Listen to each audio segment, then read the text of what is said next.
and welcome to the C3 Method podcast with your host, Robert Polinick. Our goal is to educate you on everything health and fitness related with a clear, concise, and customized approach. We want you to know what you need to know and how to apply it in a way that fits you best. Okay, so welcome to today's podcast. Today's podcast number 2,285. So I forgot I made 2,000 more than the number I was about to say. And the topic is rate of tissue change. We're going to be talking about fat and muscle tissue. The topic today came up. I had a newer client. We've been working together for about a month, and they shared some information with me that I thought would make a really good concept. They've been using an in-body scan, which is a scale. I'm not sure if they have the variation that also has like a hand part to it, but it's a bioelectrical impedance device. And you stand on it, it gets your body weight, but then it has these silver pads that will basically send an electric signal, from one pad up through your legs, through your groin basically, and then down the other leg to the other pad. And then if it has a hand component, they're taking it from one hand through the upper body to the other hand. And the speed in which that electrical signal goes through the body is correlated using a bunch of equations to body fat percentage, and it'll even tell you like your fat mass versus your muscle mass. Are these accurate? No. They're expensive, and they're going to tell you they're accurate, but no. I taught at the university level for over 7 years. I taught exercise physiology labs, weight training classes, and that kind of material. I actually taught about body composition testing. So I taught using bioelectrical impedance devices, skin fold calipers, bod pod, hydrostatic weighing, DEXA scans, all the fun things that are available out there. Bioelectrical impedance devices are, in my opinion, damn near useless. They're only remotely useful if the conditions are perfect and they're consistent every single time. So the way in which I would recommend someone use a bioelectrical impedance device, which would be the silver pads, which would be like an in-body scan, is you want to do it on the exact same conditions every single day. If you weigh yourself every day, it would be, okay, I wake up in the morning, I pee, and then I step on the scale. And I have to wear the same underwear or the same shirt and shorts, whatever it is, clothes same, and same condition. I'm not going to wake up, brush my teeth, get a drink of water, and then step on the scale. But then the next day, not do the brush the teeth, not drink the water, and step on the scale. Literally, as consistent of conditions as you can possibly make it will be the best way to use it. But even then, it has like a 3 or more % standard of error. So if your body fat percentage is 20, it can read you between 17 and 23 and be considered accurate. Bullshit. There's a huge difference between 23 and 17, not only physically, but emotionally and mentally. So I really don't believe the consistency of those devices warrant even using them. So this client sent me this data, and I forget if it was every single day or not, but it was high frequency data, so I think it might have been every day. And they have been trying their best with nutrition, but they have a lot of travel in the last 4 weeks, and we're still learning this new nutrition tracking style. So things haven't been 100% consistent with the approach that we're trying to use yet. So they sent me this data, and they're like, oh man, it's all over the place. Like, you can see my fat is going up and down, my muscle's going up and down. It actually shows that I've lost over a pound of muscle. And they were just super depressed about this data. But when they're looking at the data, sometimes they were weighing themselves in the morning, sometimes they were weighing themselves midday, sometimes they were weighing themselves at the end of the day. And then I'm sure there were a bunch of other conditions that would have been different as well. But even just the time of the day change. You have a different hydration level, which changes the percent reading. And those tests, even in perfect conditions, aren't super accurate or consistent. So they're going to show fluctuations even with great conditions. So variable conditions, the fluctuations are going to be insane. So basically what this thing showed him, or what it was telling him was, in the last 4 weeks, you've lost like, say, 1.4 pounds of muscle. No. No, he did not. He's been weight training 3 to 4 days a week. Even though his food has been a little crazy, it's been better than it was before, which would include more protein. There's no way in hell his body lost 1.5 pounds of muscle tissue in 4 weeks. There was a study I read in my master's degree. I have a master's in nutrition. Did a lot of peer-reviewed research for pleasure and for classes. Like my thesis, for example, was a 50-page document about the anabolic window, protein and carbohydrate timing post-workout. We had to use 200 peer-reviewed research articles. So I read 200 studies, wrote a 50-page paper just about that topic, and we did dozens and dozens and dozens of those papers in my master's. So I've read a lot of research. One of the research articles that stood out to me was the rate of muscle tissue loss in complete bed rest patients in hospitals. And what they found was that it took like 4 weeks was when there would start to be an amount of muscle tissue loss that was statistically significant.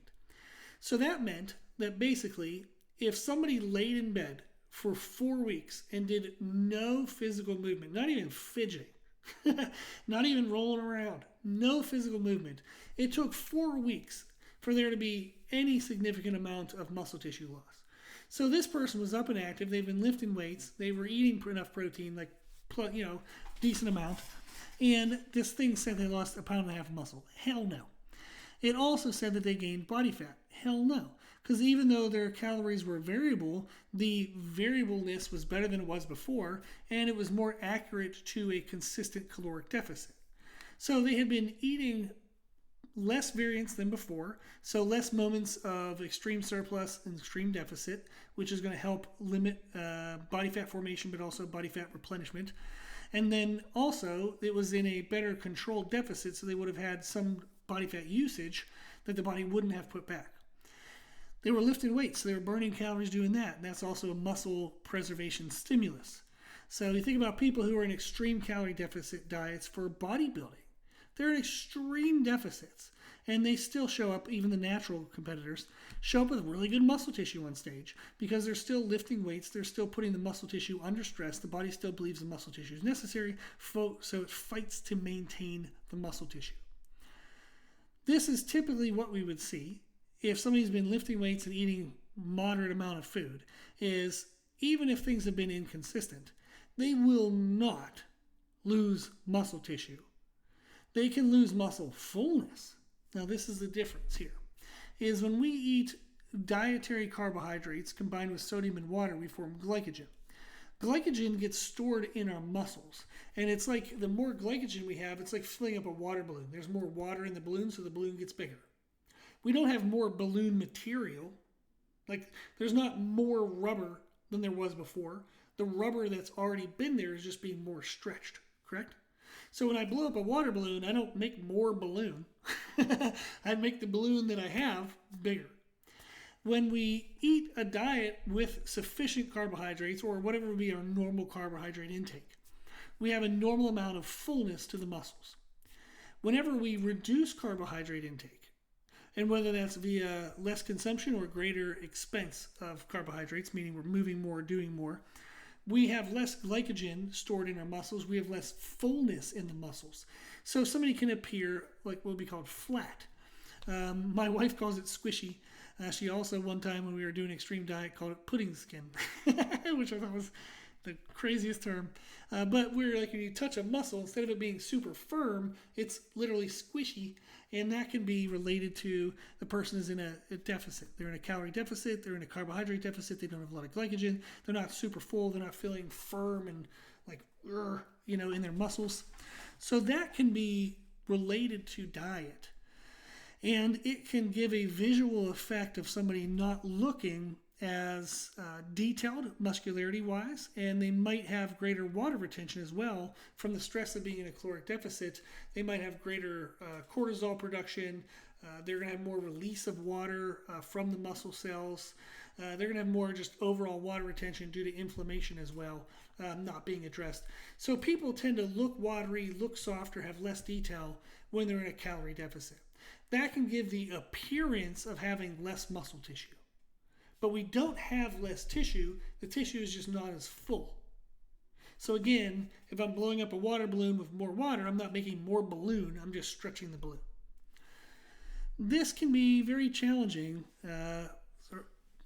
This can be very challenging mentally if you see your physique change and you're putting in work to diet well, to exercise consistently, but when you look in the mirror, you're like, oh my gosh, how do I actually look worse?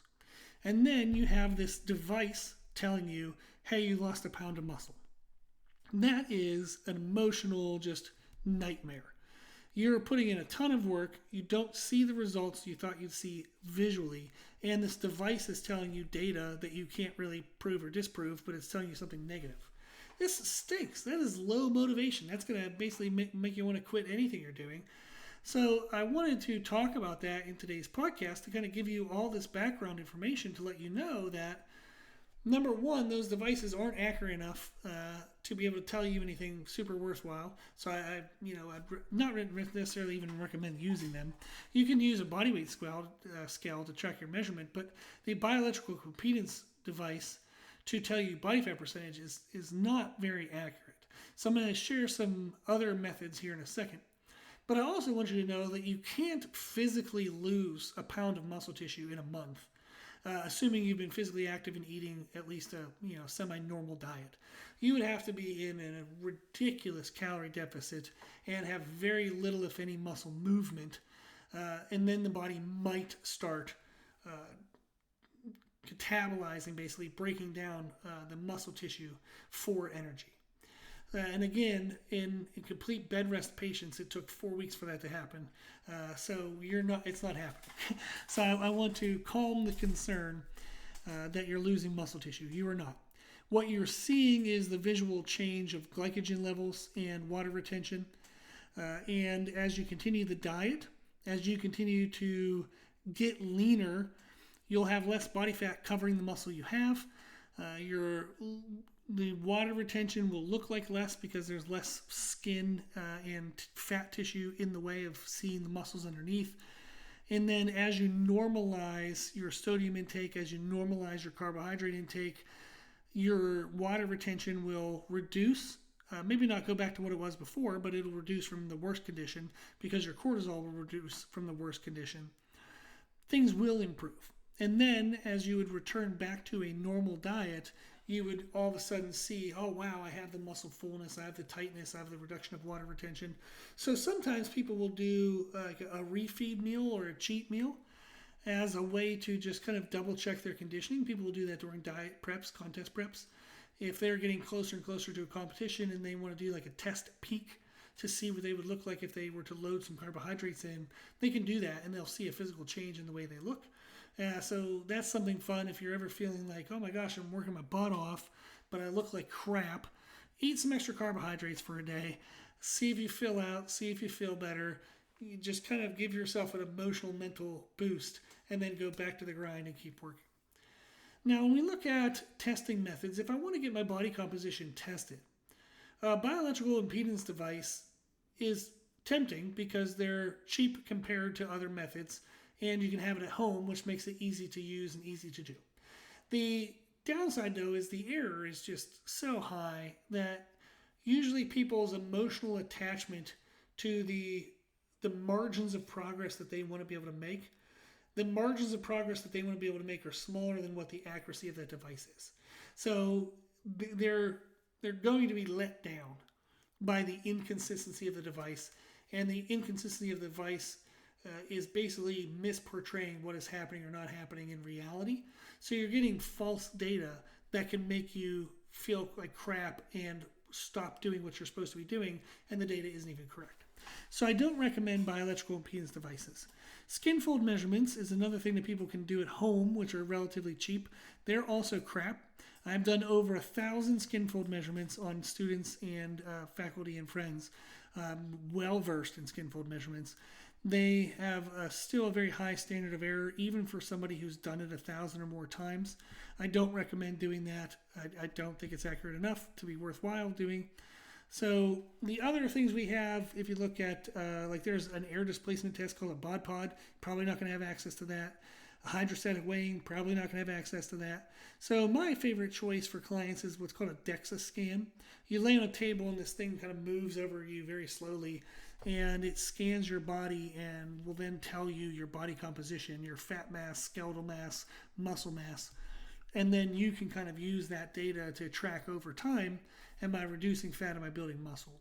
A DEXA scan is relatively convenient if you live near like some kind of major metropolitan city, and it's relatively cheap.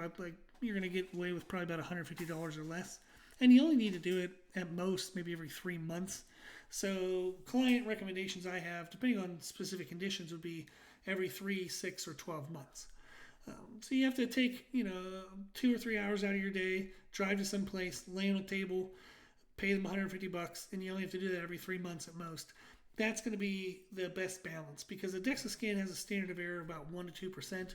It's very small standard of error comparative to bioelectrical impedance devices and skin fold calipers, but it's much easier to access than hydrostatic weighing and bod pods.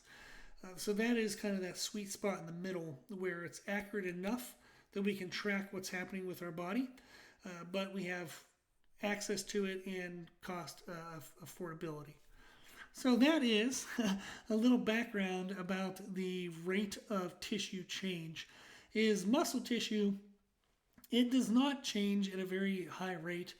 You would be amazed and happy and elated to gain 1 pound of muscle a month. Most people will not even achieve that. They're going to achieve far less, maybe half a pound a month. And that's about the rate that we would change if we were doing everything perfect. If we're doing everything wrong, it's only going to change at about that rate or actually even less. Our body likes to keep muscle. It worked hard for it. It uses it through daily activities. It's much harder to add muscle than it is. It's hard to add muscle, but the muscle coming off, the body does not want to do that until it's been in a prolonged state and then says, fine, dang, I have to drop this off. And that would be if we're in extreme calorie deficit and very low movement demand. Then the body would do that. So the rate of muscle loss would be less than like a half a pound a month, especially if you're eating relatively normal and exercising or moving around relatively normal. Fat accumulation and fat reduction, we have to try really hard to lose about a pound of fat a week. You have to be in a 3,000 500 calorie deficit roughly, for the week, and that's going to lose about a pound of fat. Now you can lose more than that associated with water retention.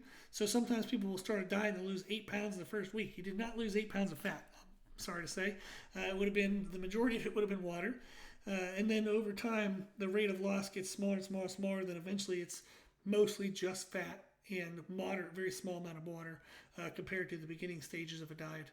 So the rate of fat loss would be good to be around a pound a week. If you have to eat, like a total jackass to gain a pound of fat a week. So that can happen, but that gives you about an idea of the rate of change. Is fat can change at about a pound a week plus or minus. Muscle changes at about a half to 1 pound plus or minus a month. There's an enormous amount of variable conditions with what I just said, but it gives you a ballpark estimation. So if some device is telling you that you lost a pound of muscle in the last 3 days, it is not accurate. It is not accurate. Don't put your emotions in that device. Don't even use that device anymore. So I would definitely lean into DEXA scans if you want to do body composition testing. Awesome. Okay, hopefully that was helpful. If you have any follow-up questions, if you need anything, reach out to us at our website, which is www.c3method.com. The 3 is spelled out T-H-R-E-E, so C-T-H-R-E-E method.com.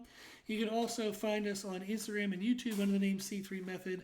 If you like the podcast, please share the podcast with other people, mention it in conversations, share it on social media, just share it with the world. If you find it helpful for you, I'm sure somebody else will hopefully find it helpful for them. So the more people we share it with, the more people we can help. That's the whole goal. Okay, that's everything. As always, I hope this was helpful, and thank you for listening.